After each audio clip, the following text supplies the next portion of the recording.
Hermon ప్రార్థన మందిరము వారి అనుదినమన్న 3వ తారీఖు మంగళవారము మార్చి నెల 2026.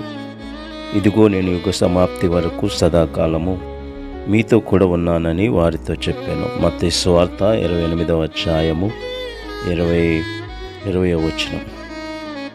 అవును స్నేహితులారా, జీవితంలో కొన్ని సందర్భాల్లో నీవు ఒంటరిగా ఉన్నట్టు అనిపిస్తుంది. సమస్యలు చుట్టుముట్టినప్పుడు, మనస్సు విరిగిపోయినప్పుడు నాకు తోడు ఎవరు లేరని భావిస్తూ ఉంటాం. కానీ ప్రభువైన యేసుక్రీస్తు వారు చెప్పిన మాట స్పష్టంగా మనకు తెలియపరచబడుచూ ఉన్నది.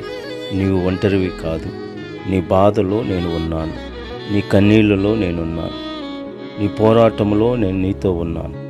కాబట్టి దేవుని సన్నిధి అనేది పరిస్థితులపై ఆధారపడదు. ఆయన ప్రేమ, ఆయన సాన్నిధ్యం నిత్యమైనటువంటిది. ఈరోజు మీరు ఏ సమస్యలో ఉన్నా భయపడకండి, ఎందుకంటే ప్రభువు మీతో ఉన్నాడు. ఆమేన్.